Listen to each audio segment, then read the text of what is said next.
it's like when all of the world was filled with light. Now do you have that in your sight? Spread it around. Spread it around, dude. Spread it around.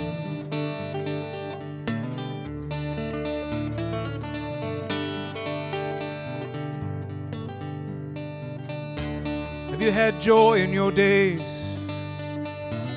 Even though you've had your share of pain, what does hoarding all that joy gain?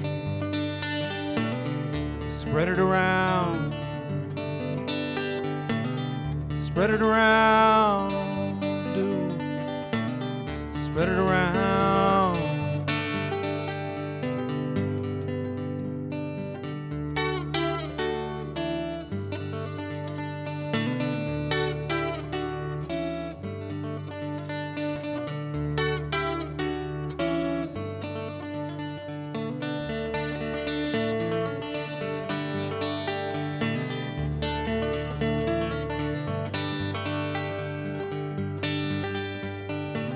Has your belly ever been full?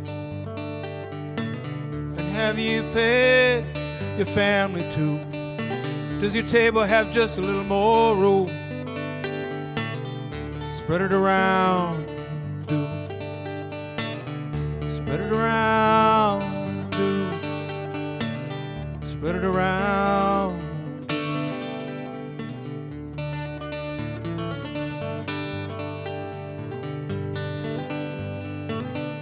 Are your blankets soft and warm?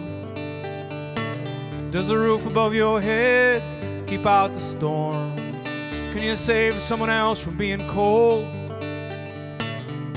Spread it around.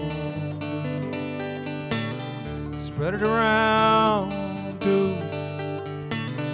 Spread it around.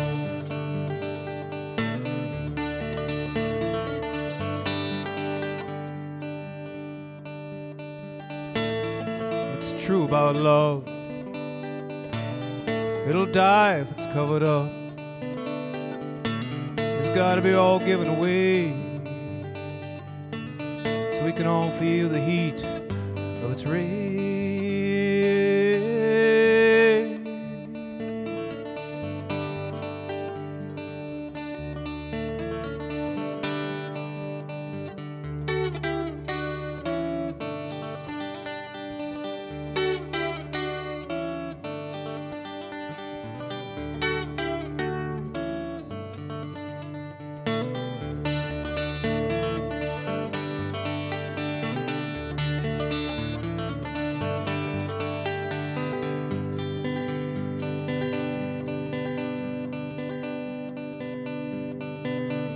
And you remember what it's like when all the world was filled with light. Now do you have that in your sight? Spread it around. Spread it around, dude. Spread it around, dude.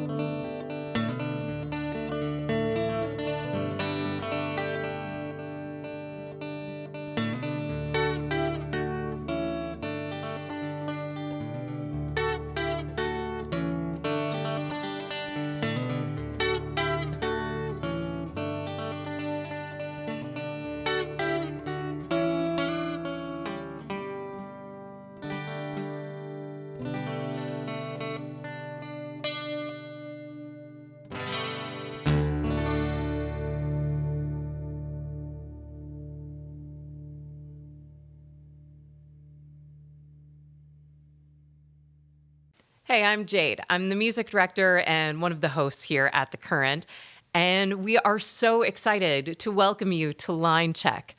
This is a new series of virtual conversations with Minnesota's music community. And huge thanks to Charlie Park, and we just start with that, for kicking off tonight's event. And be sure to stick around afterwards because there's going to be another song from him later on this evening. Line Check is a new series for The Current, and we hope this is just the beginning. Experts from around the state are coming together to discuss topics including mental health, supporting safe spaces, and activism through music. We know that each of these topics could and does deserve an extended discussion. And that's going to be far longer than we could ever put into just a 1 hour panel discussion. But it's a start. And we want to keep these important conversations going into the future to make sure that when the music scene comes back, it comes back even stronger than it was before. I have the pleasure of introducing tonight's panel for Minnesota's music economy. And the conversation will be led by Kristen Schwab, a reporter from Marketplace. Joining Kristen are 3 venue operators. We have Sophia Aris, a musician, a radio DJ, and a touring DJ. She tours with Lizzo, has collaborated with Prince, and was the morning show host on Go 95.3 in the Twin Cities. Sophia is also the co-founder of Aunties, a Black women-owned venue that's set to open pretty soon here in the Twin Cities. Joining her is Ashley Ryan, marketing director at First Avenue, and Ashley serves on the board for Minnesota Independent Venue Alliance. Ashley previously lived in Austin, Texas. That is where she worked in radio marketing and promotion for festivals like South by Southwest, ACL, and Fun Fun Fun Fest. And Molly Mayer, a musician, producer, promoter, mentor, and curator. She's the co-founder of Lowertown Guitar Festival and the booker for Como Lakeside Pavilion. Molly also co-founded a new nonprofit called Music Mission that is supporting communities throughout the Americas and creating and sharing music. Line Check is made possible in part by the Minnesota Legacy Amendments Art and Cultural Heritage Fund and by the members of Minnesota Public Radio. To kick things off tonight, I'll turn things over to Kristen Schwab. Thanks, Jade, and welcome everyone to Line Check. Welcome to our panelists, Sophia, Ashley, and Molly, and everyone zooming in from home. My name's Kristen. I'm a reporter at Marketplace. We're a business show that airs on NPR stations, including Minnesota Public Radio. And I'm a Minnesotan, not currently, but I grew up in the Twin Cities and was a performing artist there. So I'm really excited to talk about business and culture in Minnesota with our lovely panelists tonight. So I wanted to start by actually looking back to some of the earlier days of the pandemic just over a year ago, by digging in what it was like this year for each of our panelists' slice of the Minnesota music industry. And Ashley, I'm hoping we can start with you about just how hard this year has been and what the pandemic has meant for First Avenue's bottom line.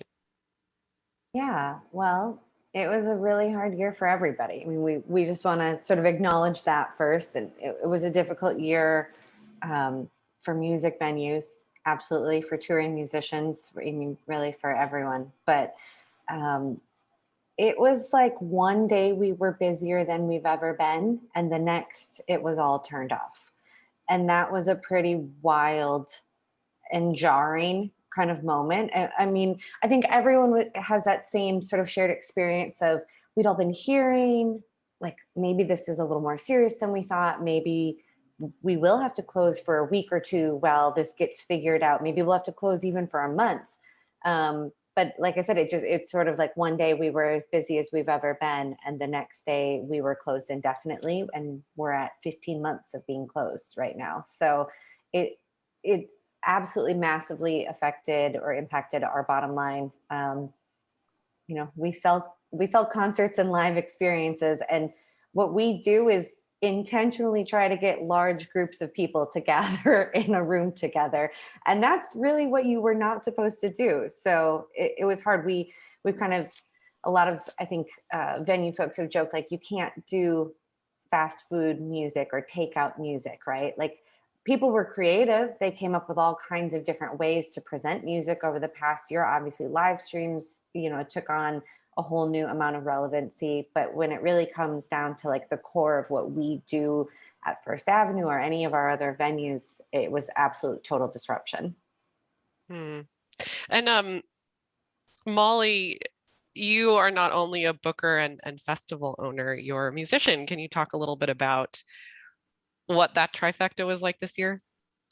It was sort of standing in a room where the lights start to go off, and you're like, oh, that's okay, because there's that one little sliver of light over there. So if I can get to that, I think we'll be okay. But then that would go off, and when everything was just like taken away, and you're standing there in the dark, the way that I just sort of set myself up was I just sat down in the dark and was like, okay, okay, just taking in the information, and then how are we going to go forward with this? And for me, it was, if everybody's got to take a time out, let's take that time out, myself included, and then try to reset. So it was, I work in a guitar shop as well as perform. So everything was, all of my little pieces were gone.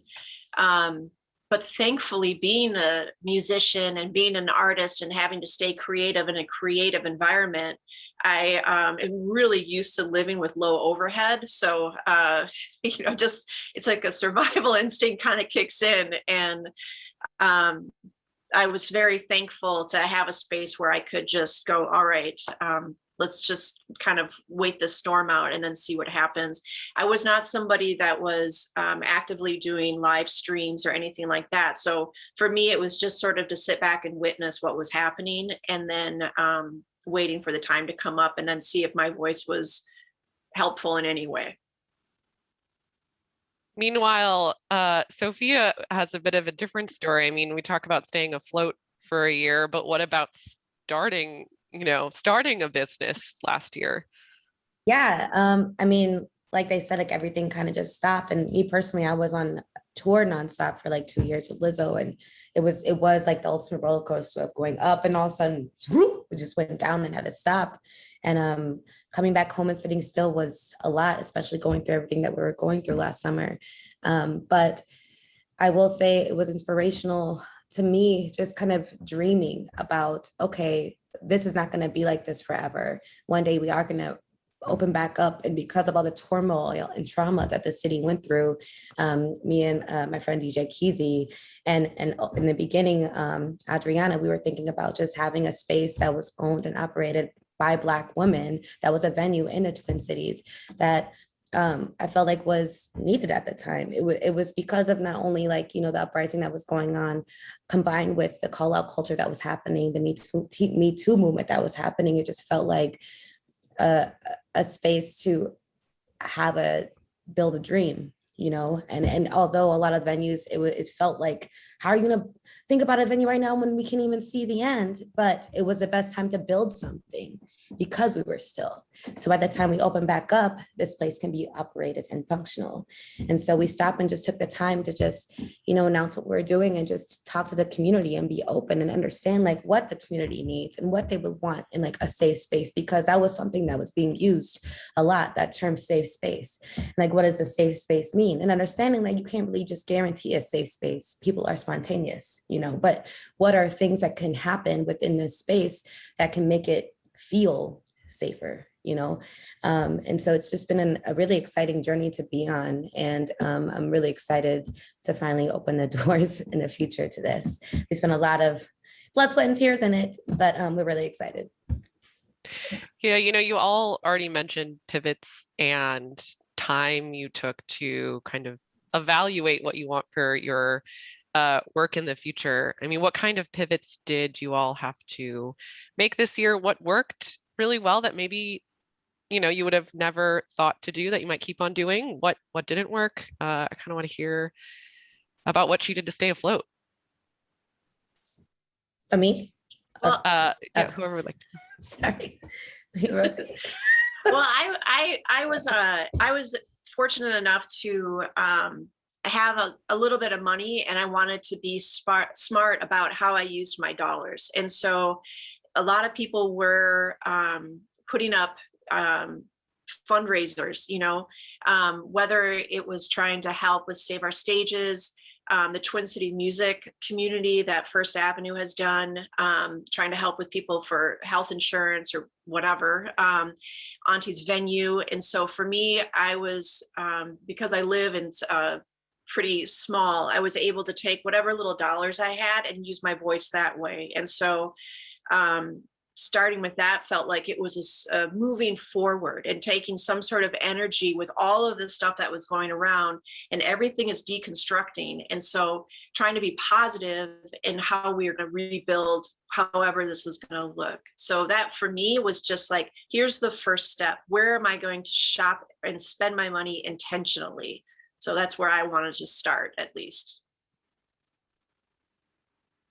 I think that's amazing, Molly. I mean, I think that's like one of the places of true power that we have is where we spend our dollars. And so I do think that's a really important just message for everyone to hear. And especially in a time, I mean, First Avenue, we didn't have any dollars to spend in the last year. You know, it was tough.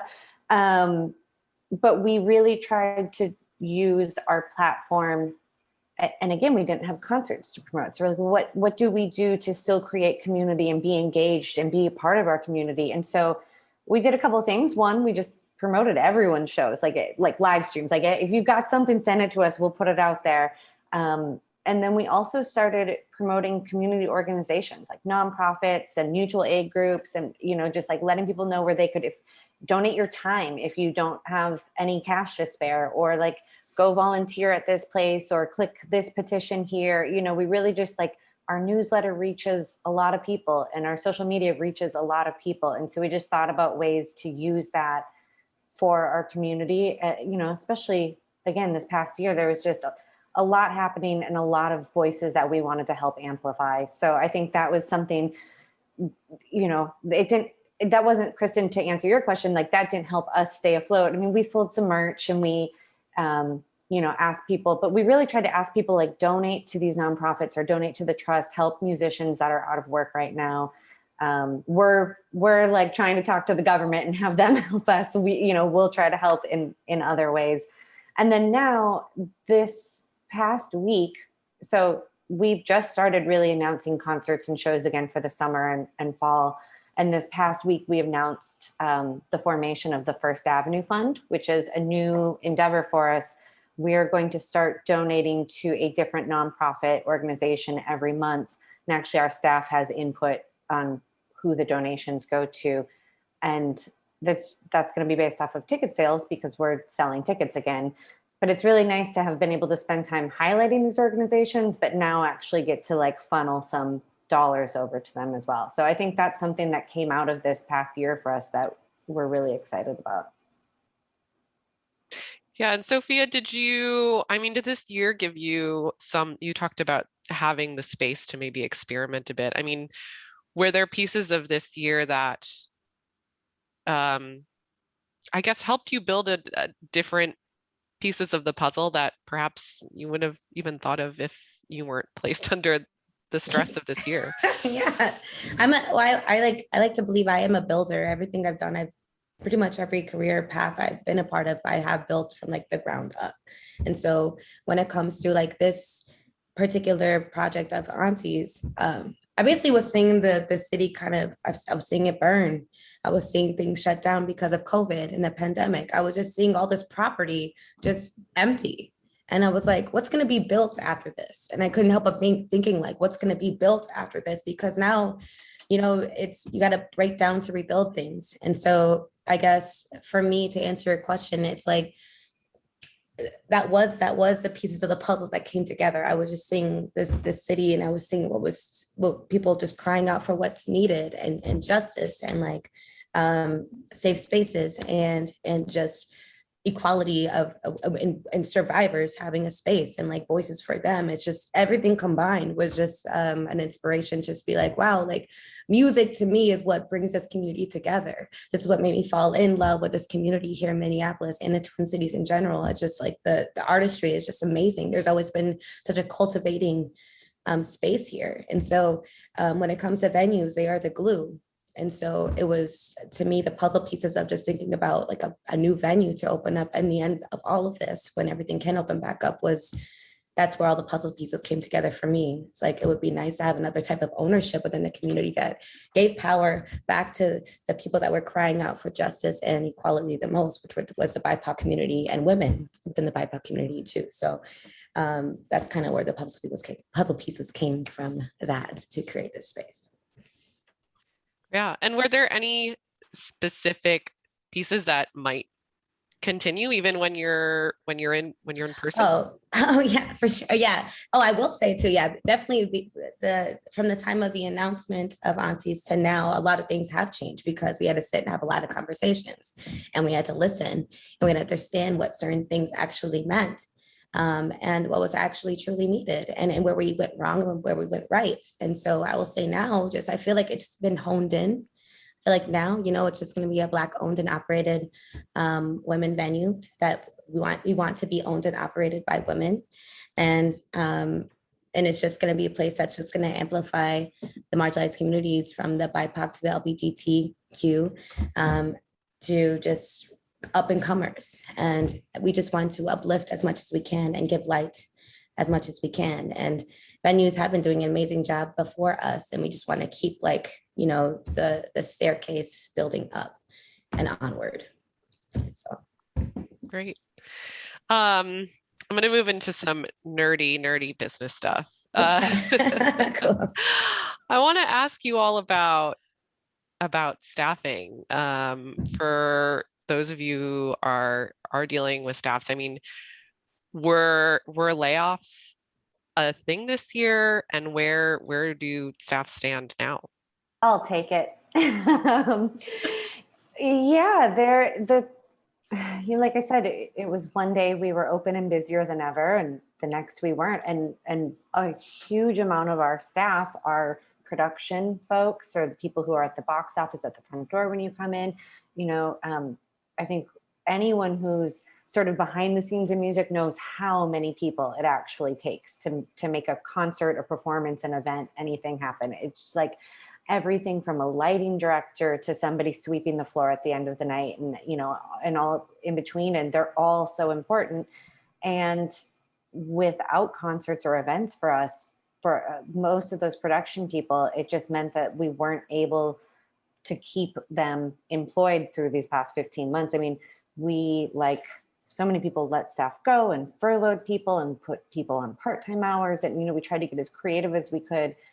I obviously speak from like a biased position of working at First Avenue, but I have to truly say, I think we did as much as was within our power to help our staff and our community. Some of that was through the promotion of the Twin Cities Music Community Trust and doing some grant distribution to people who'd lost work.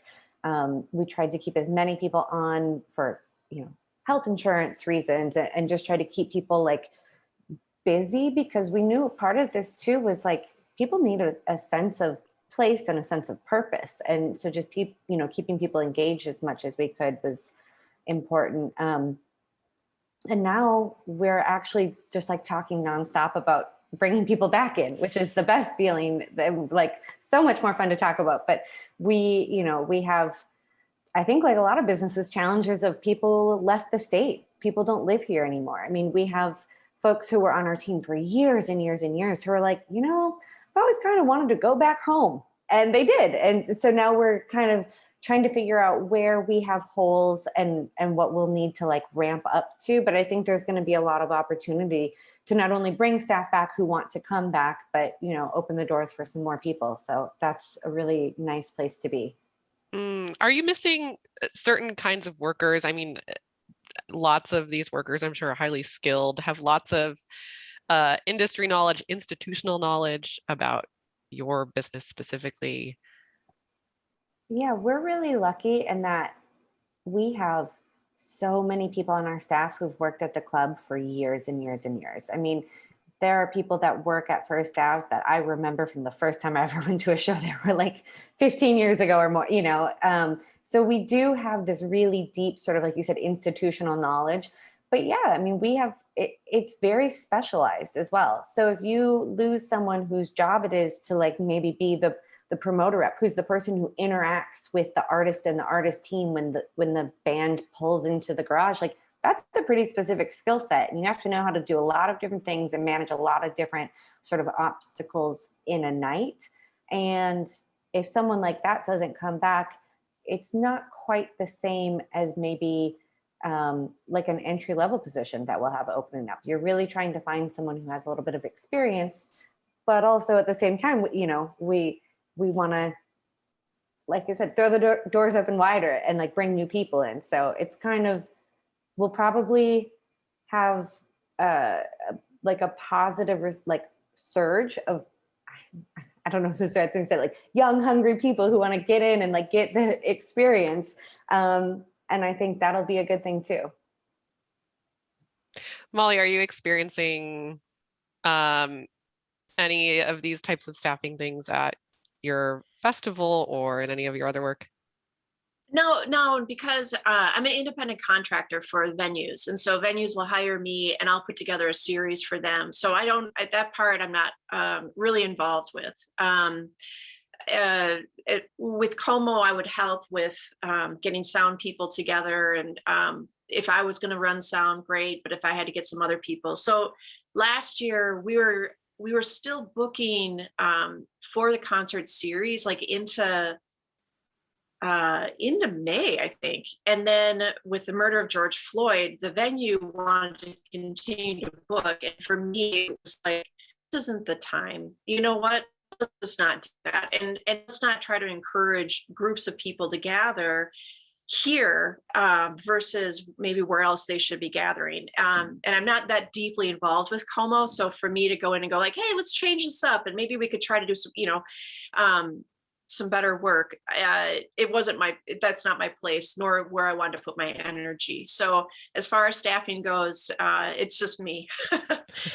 So no, I didn't have to deal with that. But I want to say I did get vaccinated at First Avenue. And let me tell you, walking in and seeing some of those faces and smelling it and seeing the floors was a visceral experience. And it took me by surprise at how emotional I was going to be. So yeah. Performance venues always have a smell. Yeah, right. Sophia, I can't wait to smell aunties. Exactly. Sophia, are you staffing up for aunties yet? And if so, what's that like? We definitely have had conversations with different women. But right now we're focused on locking down our space first and foremost. But I think just a collective women that we've met in the past with touring and from being here, I know we have like a mini roster just to start with. But it's definitely like not easy, but it's because it's such a baby and it's gonna be so sacred. We're not gonna take it easy, we're definitely going to be very methodical about who we hire. And even during the summer, when we had our webinars to talk to the community, we talked to a lot of different women that have worked in venues and here locally and nationally.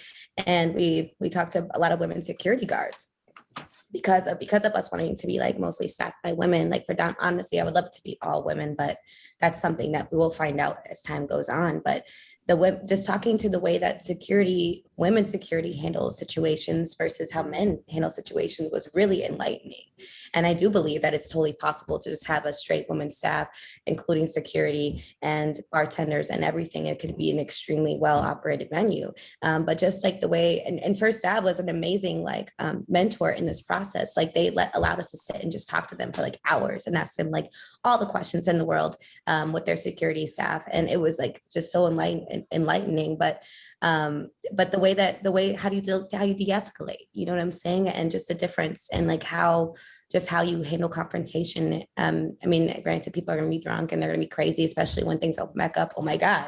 That's like, I'm just like prepared for like every type of scenario going into this. I know it won't be easy, but we've gone through every type of like just kind of crash course possible by talking to as many different venue owners and as many different people that have been in this field for a long time, and women specifically too. But yeah, I am excited for the hiring process. There is a dream list that we do have. So we'll see how that goes once the time comes. But yes, so we've kept in contact with everybody. So we have a dream list for sure. Perfect. Well, funding is a big piece of the last year. I'm sure we can talk about a mix of federal loan programs, maybe local grants that you all applied for. What kind of funding did you apply for from, local grants to the Paycheck Protection Program, perhaps? And what was that like, and did that money come through? I'll start. I did a paycheck protection program, and that did come through. I didn't ask for very much, and it was a bit confusing at first, but it definitely helped me. I did apply for a grant for Springboard for the Arts. I did that early on, and then later in the summer, I actually paid that back, or hopefully paid it forward to someone else who needed a grant. And then I did do some unemployment, but with those dollars, I was trying to be very generous and paying that to some other folks that might had needed a little bit more than I did. And then I got a weird gig, actually, that kind of saved my life, where I was processing COVID relief grants for the counties and for small business. So that was a really interesting place to be, because being someone who had just asked for help, a few months before that, to a few months later helping someone else, and quite a few small businesses. Yeah, it was interesting and it helped me firm up my business and what my vision is and my core values for me as a person, my own business. It was very helpful. So that's how I did it. Yeah. And for everyone tuning in, the PPP program were those federal relief funding dollars that came in the relief packages. Did First Avenue apply for that? I'm curious to hear what that experience was like. And these loans were kind of like a one size fits all program. I'm wondering if they worked for music venues the same way they worked for restaurants or whatever else, other business owners that were using these. It's a great question. They were one size fits all, which meant they didn't fit everybody, right?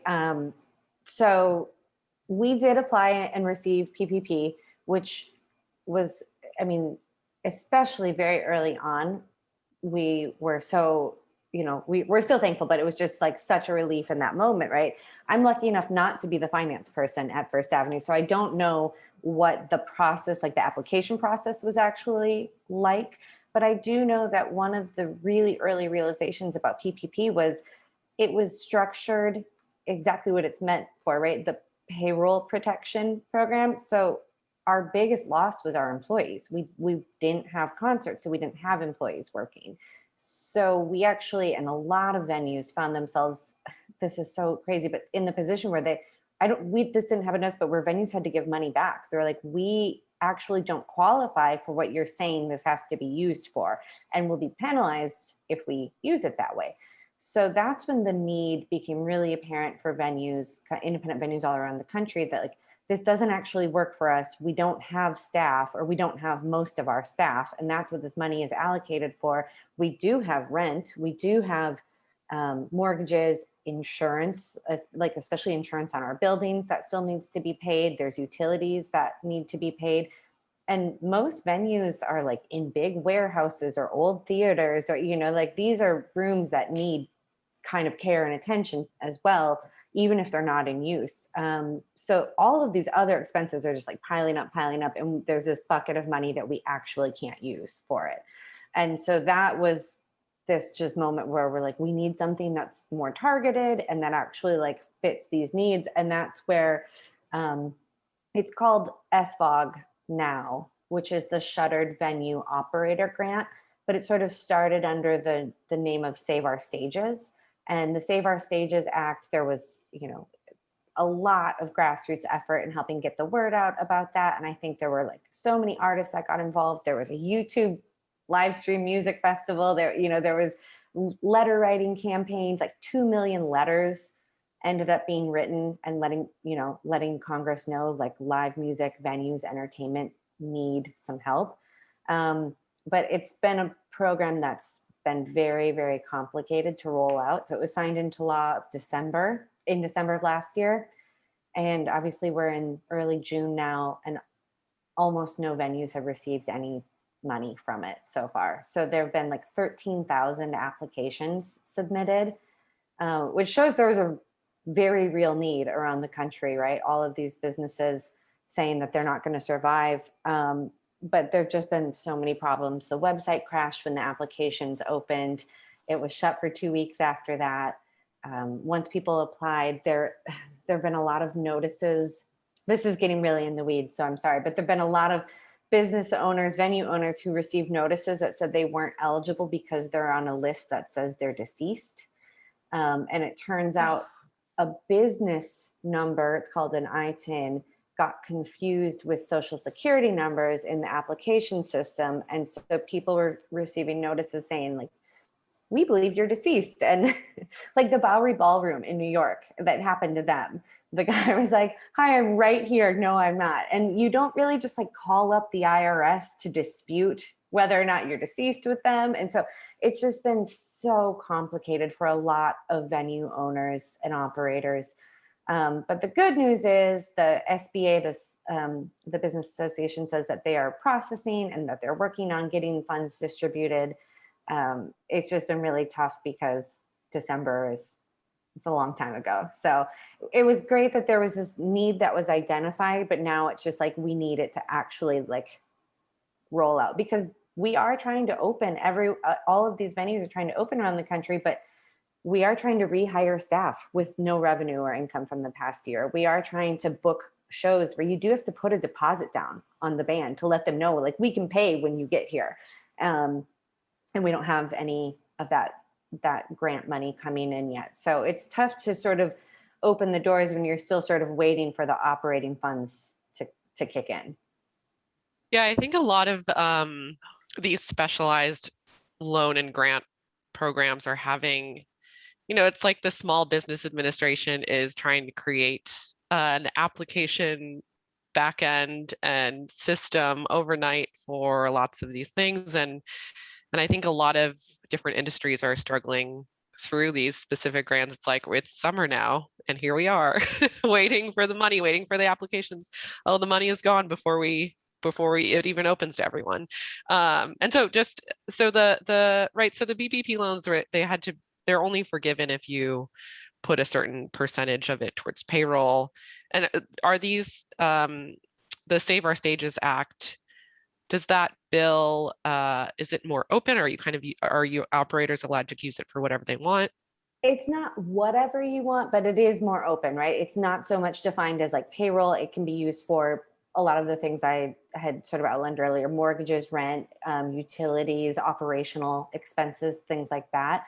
So it definitely broadens the scope, but you're right. I mean, there were even, I think we maybe probably all remember early on, there were these sort of horror stories of like, not small businesses, but rather large chain restaurants or like multinational organizations getting grant money really early on. And a lot of them gave the money back, or, they kind of worked itself out. But part of the thing with SOS, with Save Our Stages, was it came from a good-hearted place of, we want to make sure that actual promoters or venue operators or theaters are the folks that get this money, and not maybe a bar that does like karaoke, that is eligible for different grants and different programs, And so they were trying to make it so that these small independently owned businesses were the ones who were eligible, but it just became almost this impossible set of hoops to like get people through. And like you said, Kristen, like trying to create a portal to do a grant program of this size sort of overnight, it just led to a lot of problems. So we're really hopeful. We know it's coming, but it is tough. Like I said, we're trying to open the doors and rehire staff and tell bands they can come back in, and just going, when is it coming? And I'm sorry, I want to jump in because I don't think people understand that. People are like, well, just open it up and you just have a band coming. And that's fine for maybe like the local tap room. But like for what First Ave does and all the rooms at that scale, it's just not that easy. And Yeah. that's the thing that I wish people had a little bit more patience and broader scope with their understanding. Yeah, well, I mean, Molly, I know you do, and I think that's exactly right. Though it's like everything, there's just a lot of behind the scenes stuff that, I mean, hopefully conversations like this help open that up. Like it doesn't need to be a secret. But I think in this industry, sometimes it feels like it is, right? Like it can feel like it's complicated or you don't know how it works. But yeah, it takes a lot of money to even turn the lights on in a big venue or a big concert hall, and it's not super simple all the time. Yeah. Sophia, so much of, these programs were built for businesses already in operation for a certain amount of time, or, focused on sustaining or rebuilding. What kind of options were out there for you this last year as somebody growing your business? Right. We really we weren't really able to apply for most of those. But what we did do, like in a time being where we were still trying to accolade funds for ourselves, like we started off with the GoFundMe and we had an insane amount of support from the community. However, it wasn't obviously enough to like buy a venue, but it was enough to keep us afloat and build our brand and build things in the meantime. So what we did is we built a virtual venue. And so like, if you go to auntiesvenue.com, you could go through, build an avatar for yourself that looks like yourself. And you could go through the venue that we built that we want to be like our venue. So like you see our house rules, you see like our standards and our policies. You can see like the lounge area that we built. You see like the restaurant that we want to like team up with. You see like art from like local artists on the walls, and you can see us do live shows on the stage that we were just doing in my studio with the green screen. We would just like DJ in front of it and have parties within this virtual space, and it still exists. But I feel like now, and it's still, but with that being said, when we did launch this virtual space, it gained us investors because people from around the world was able to see what we were building, even if they weren't here, and they were interested, and we allocated funds from that way. But we just kind of had to keep building.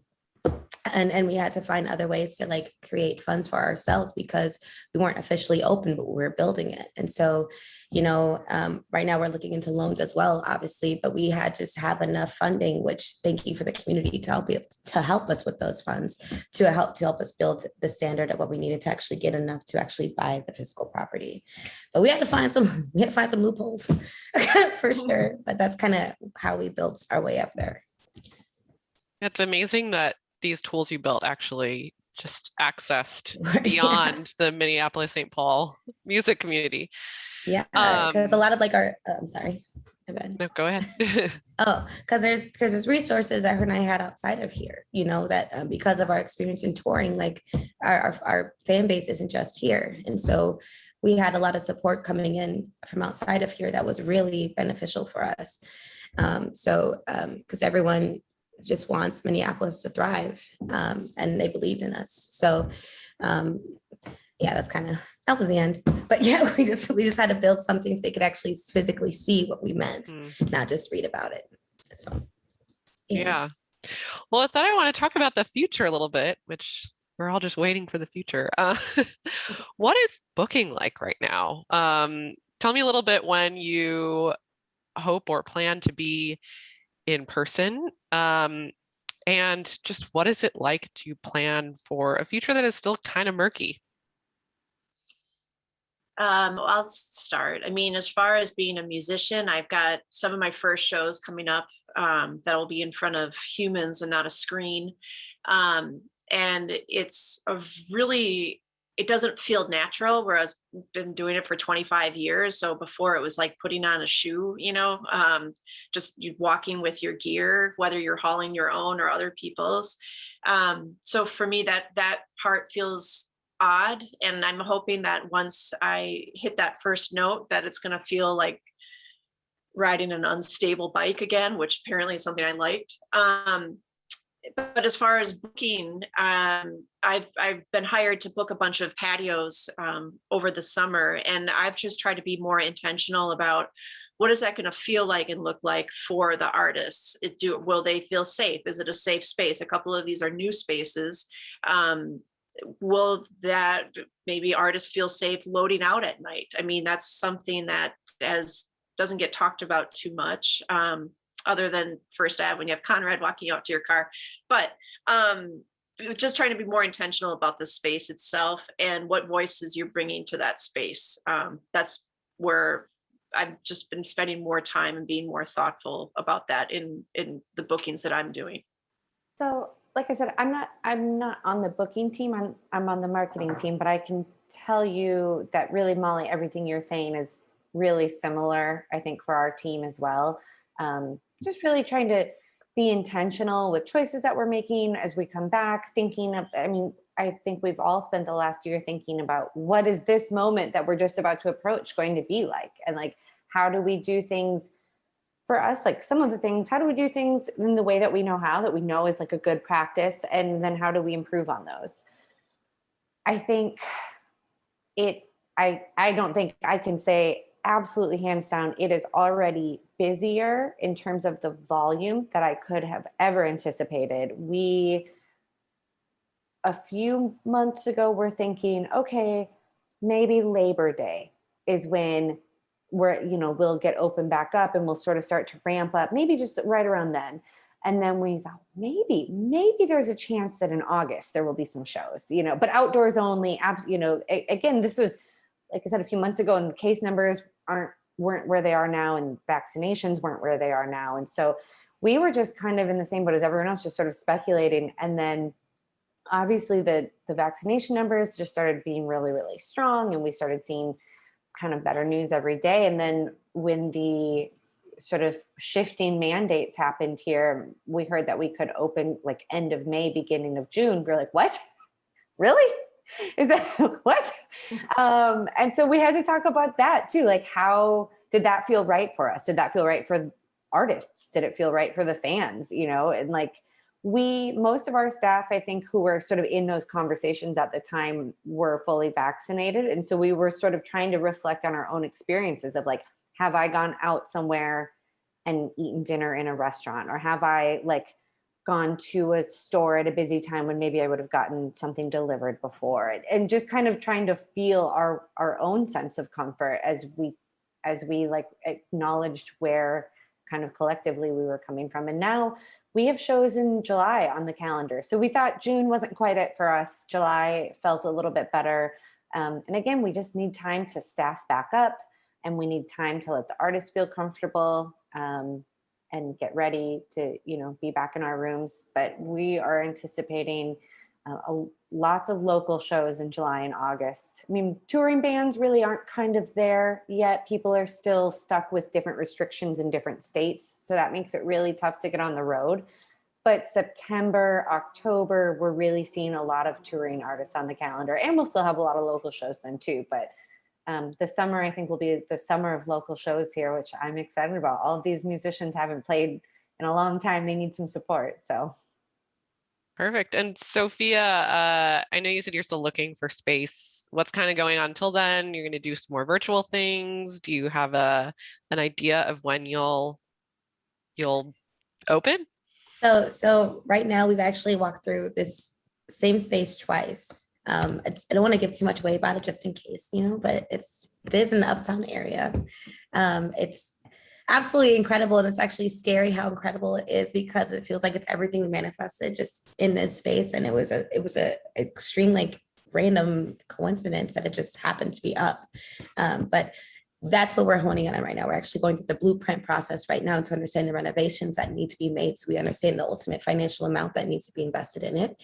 But until that happens, we are curating outdoor shows, kind of like as auntie pop-ups. So the first one that we're actually we're sponsoring, there's a school. I became a member of the school board in a brand new school that's opening up in North called Minneapolis School of New Music. And it's a charter school for 6th to 8th graders. That's a music immersion school.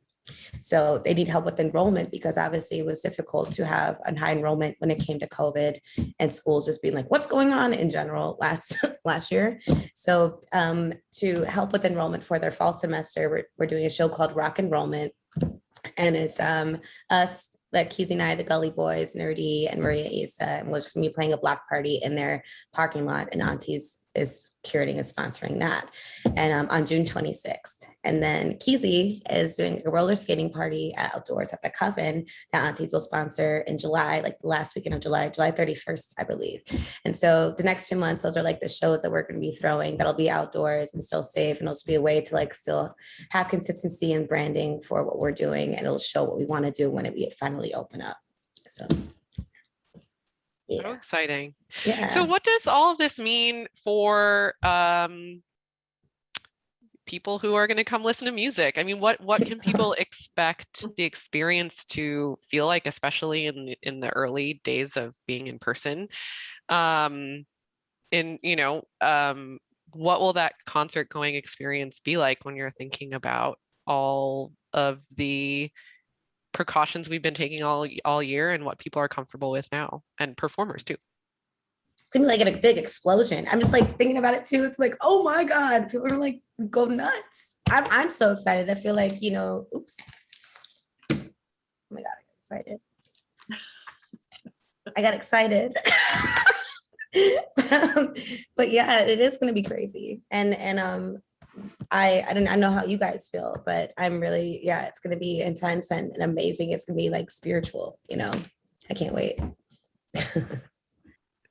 Yeah, well, so a lot of these, it sounds like, so a lot of these gigs, right, are going to be outdoors.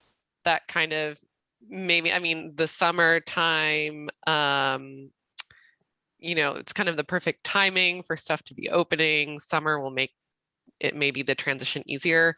What kinds of things are you thinking, Molly, about? You're talking about unloading and loading, but also for performers and just for people who may, not be ready to jump back into all regular life. Are there going to be precautions? I would think that there's going to be precautions, and I think people will make choices that work for themselves. What I would love to see come out of all of this, though, is feedback from what people are missing as far as like over 50 now. And I would love to see earlier set times. And I think that there's a lot of older people who are out there who would also enjoy that. And I think that they would also help, buy tickets and that sort of thing with earlier show times. Also, I think that there's opportunity to just sort of look at what shows can be. They can look a little bit different, like what Aunties is doing with like a virtual room, or maybe combining streaming with a live thing. So maybe there's all ages. Then there's that revenue that can come in, and also there's accessibility. So I just want to see the whole thing maybe look a little bit different. I feel like there were some blind spots there, but I think this is an opportunity to elevate this more. And it doesn't just have to be, maybe dance, or there's so much more art than just like, I call it the bummer strummer, which I am one, so I can say that, but it just doesn't have to be like, here's the guitar and here's the drummer. Like, what is it? It can look different. And I don't deal with a lot of DJs, so it's a new thing for me, but like, what if there's combinations there? So maybe the bills look a little bit different. So just trying to just continually add to our arts community here and bringing in more voices. I mean, personally, as somebody who now does everything earlier in the evening, I'm fine with earlier start times. I eat dinner at like 5 p.m. now. I can start a concert experience earlier too. Ashley, do you have anything to add? Somebody asked me, I will get to that, but somebody asked me recently if I'd started eating dinner any earlier. I'm like, I eat dinner at like 10 p.m. a lot of times because I'm either at a show or, I think that, I think Sophia's right. I think Molly's right. Like, I think it's going to be wild. I think people are ready to go out and have fun. I hope, that it feels safe and right and comfortable for people, and they'll go out when they want to. Like, everyone can make the decisions that feel good for them. We know like maybe not everyone's going to feel ready at the same time, but the shows will be there, I think, now when people are ready. And so I think it's just going to be hopefully kind of an explosion of like just new music. People have had a lot of time to be like writing, recording, working on stuff too. I think early on we were talking about like, oh, there's going to be a lot of sad albums that come out of this year. And now we're like, maybe there's actually going to be a lot of happy ones too. Like it's, you know, we'll take it all. But I think it's really important to not come out of this past year of just like, let's do things status quo, right? It's apparent, it's beyond apparent. Like we can't just do what we've always done. And I think that applies to every facet of all of our lives, but really, again, for shows. I mean, even having conversations where we're talking about like what makes a safe space, or having conversations about, you know, who's on stage, like that wasn't a normal part of the dialogue probably as much a couple of years ago as it is now. And so we're seeing, you know, a lot of excitement for things, but we're seeing a lot of like consideration and care as well. And I think that's all really important. So you all, business-wise, made it through the year, but does that mean you don't have any worries anymore? I mean, what are you business-wise, what are you all still thinking about? What's the thing you stay up thinking about at night moving forward? I kind of feel like it's funny that you said that, because I was thinking about that about 3:00 this morning. Gosh. Oh God, what am I going to do? Because I kept thinking about like, okay, like here we are. And I kept thinking about, okay, I'm making this money and I'm squirreling this away. And if I just do this and I can get through the end of the year.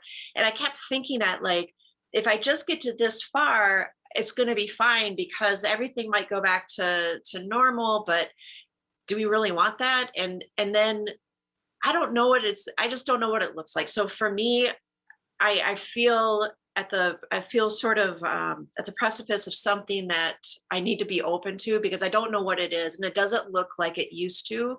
So I can't rely on it. So it does wake me up at 3 a.m. Yeah. So I don't know. I got nothing. That's welcome to my nightmare. I think you're right. Like, it's not just, there have been like goalposts. Like if I can just make it this far, if we can just get to this thing, right? And now it's like, whoa, you can reopen. And so I think people think like, oh, it's fine. Everything's fine again. And there's still a lot to recover from.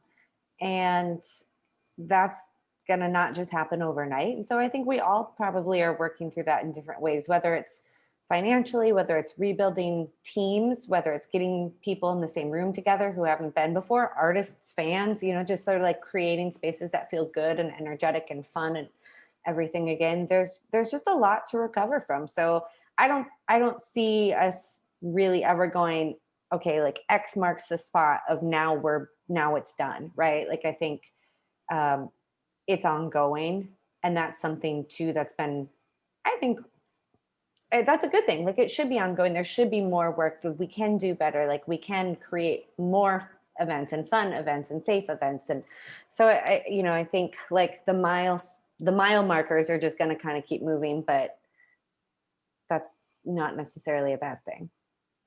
I think that, you know, dreams evolve and so does anxiety. You know, it's like you have you get like a new dream that comes true, like a new thing can, you know, make you, but every time something like that happens and you go through a struggle, you get stronger, you know, so things do feel a little bit easier the next time. It's like, oh my God, you feel like you gained strength from the last one.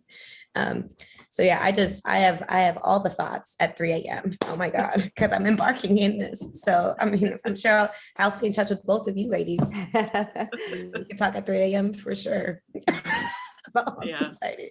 But yes, yeah. Well, we're coming up on our last handful of minutes, and I wanted to spend the last piece of time talking about curation of shows, curation of space, curation of staff,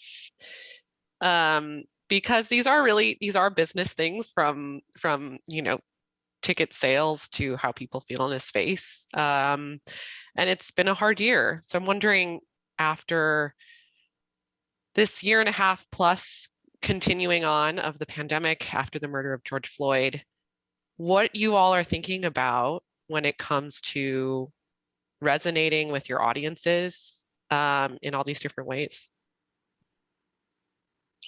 I want to be super mindful of whatever blind spots I've had. And I want to, as a curator, hopefully build on something that I've a foundation that I feel good about. And I want to continue to build on that. But yeah, just more aware of my blind spots. I want to continue to try to elevate voices. I just know for myself when I started out, how it felt. And I know that there was people there that kind of reached down for me. And so I just want to try to continue to try to be that for some other folks, whether that's through my nonprofit or just setting up a show or just having a conversation with somebody who's new to play their first gigs. Mm-hmm. And can you tell us a little bit about your nonprofit for a second? Yeah, it's just right now, it's called Music Mission, and my partner Todd Klauser and I are building on a philanthropic endeavor that he had started, where we are helping fund some voices primarily in Mexico right now, through grants, whether it's making a record for them or trying to get gear down to them. And then we're also trying to connect them with artists up here. So maybe there's a teaching aspect or helping in recording or whatever that is. And so just trying to keep the borders open through music. musicmission.org. Yeah, I guess for us personally with aunties, it wasn't just George Floyd. It was, Dante Wright. It was, Winston. It keeps happening, and it was really hard. It's really overwhelming, and it feels so exhausting. Even with, for example, when we built our virtual venue, we're so excited to launch it and build off that. Dante Wright got murdered by the police, and so we couldn't even progress in promoting that because we had to take a step back for social reasons to uplift the community in that way, because we didn't matter at that time. What mattered was justice at that time. And so it has been a delicate dance to make sure that the point that needs to be made is made outside of whatever we're doing. Although we are a part of the movement, ultimately, it can become very exhausting when the same thing keeps happening over and over. But it's something that to always keep in mind, because we are a part of the movement forward, and we're about power to the people that are going through so much injustice. And so I know Keezy and I are very mindful to make sure that always stays first and foremost, and the needs of our community stay first and foremost. And whatever we're doing will come behind it and hopefully uplift it. Yeah. What does that look like to you? It's so for example, say we're open and we have a show and we want, for example, like I said, the virtual reality venue that we opened, it took us 5 months to build, and then we finally open it. And then Dante Wright gets murdered. We're not going to do shows in that virtual reality venue for at least until we feel like it's not overshadowing the true need of justice that's happening in the streets at the moment. It's just being socially aware, and understanding what matters. And sometimes, and like I said, it's a dance, it's a delicate dance, because sometimes people need an outlet outside of constantly going to a protest or constantly having to stream for justice. Sometimes they want an outlet to go dance and release and have joy.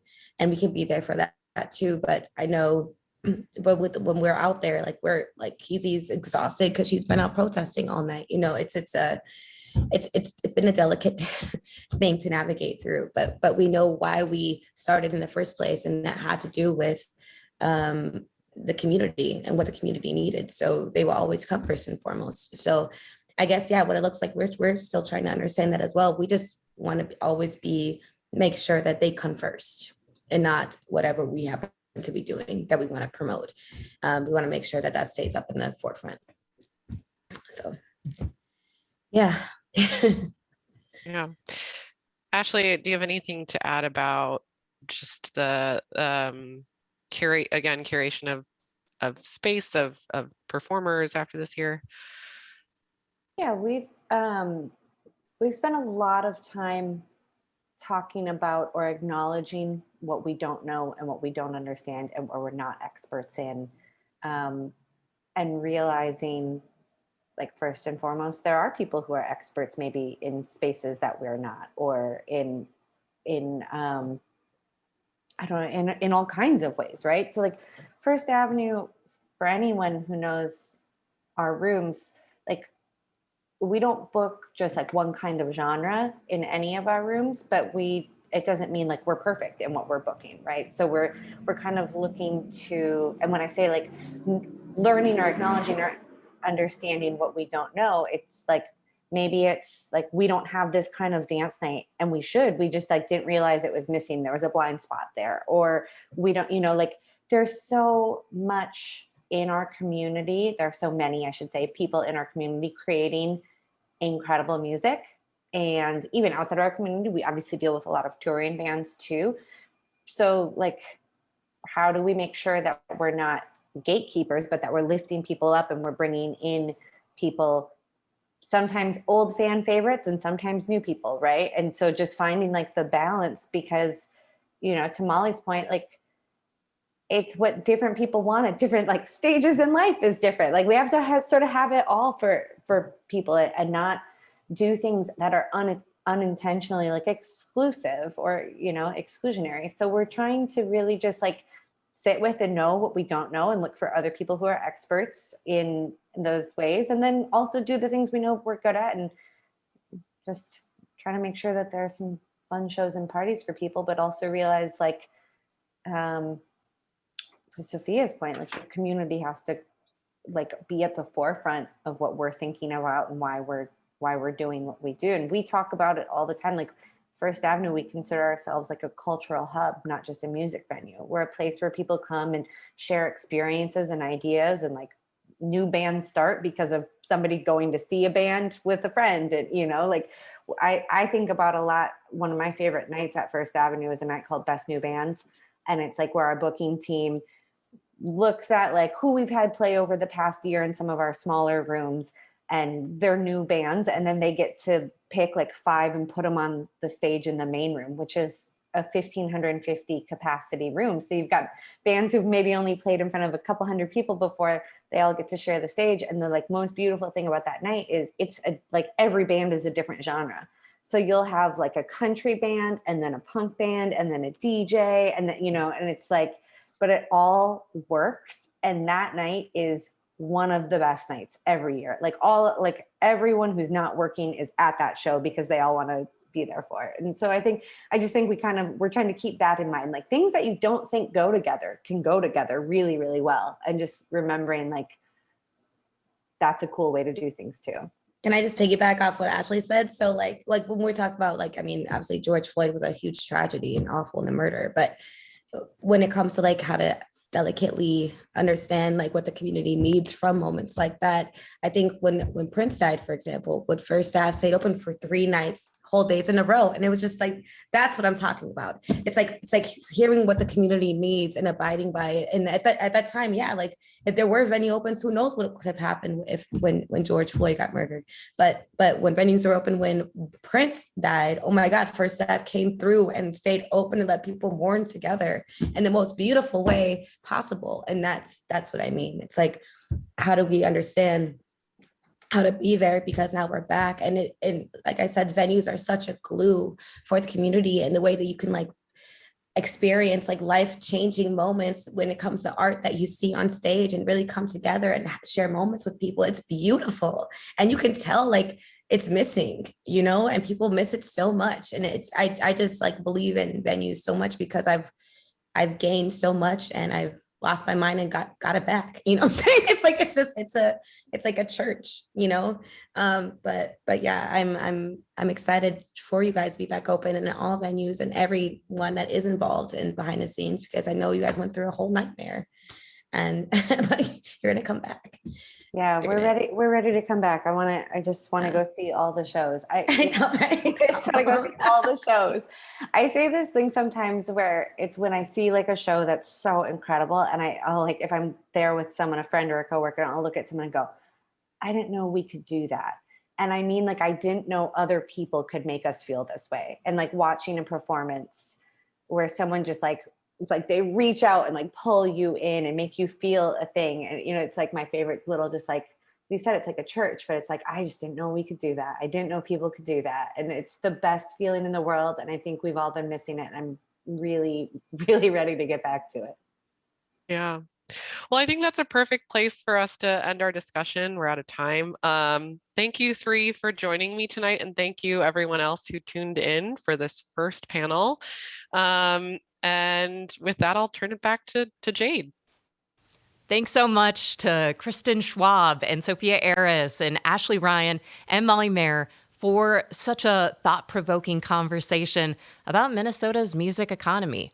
And thanks to you for joining us for the Current's very first, I should add, installment of Line Check Panel Series. Line Check is made possible in part by the Minnesota Legacy Amendments Art and Cultural Heritage Fund and by the members of Minnesota Public Radio. Events like Line Check strengthen the Minnesota music economy, and member support is what makes this all possible. The Current provides a community-supported space where local artists can thrive and a variety of voices are celebrated. Contribute to a creative ecosystem that sets our state apart when you donate at thecurrent.org.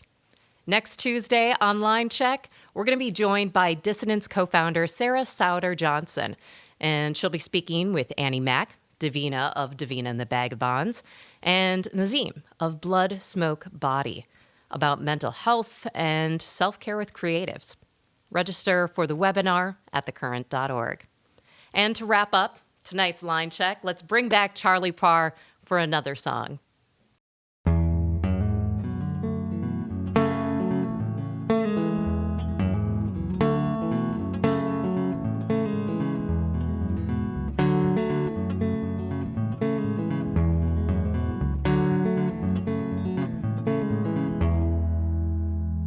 Money can't buy back that 64 Falcon that you sold in your 20s, then regretted it was gone.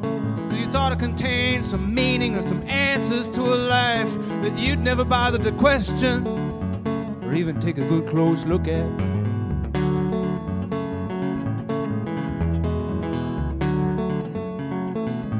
And it broke your heart to see how it had been so important, from the feeling of the steering wheel to the rubber on the road. But now it's grown to unrealistic proportions in your mind.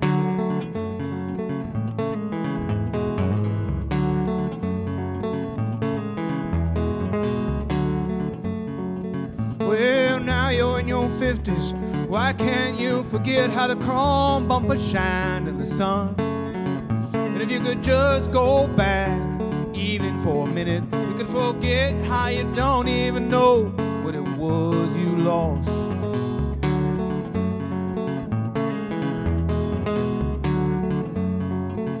Well, why you always feel so empty in spite of all you have? Were those feelings you remember even real? And were they honestly about some junky old Falcon or any other thing you could own?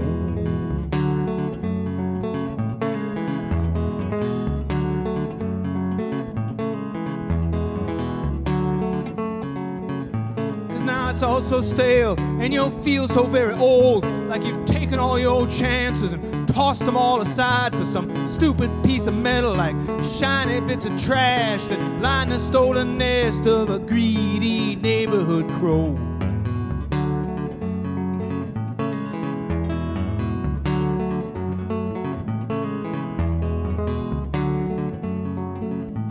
Drive back to your hometown to visit with your past, but nothing looks the same anymore. And you can see all that you squandered where you were shining all that chrome. You were handed all you needed without cost, but you were too blind to see it, and you took it all for granted. And now you want to complain? Tell me just what it was that you lost.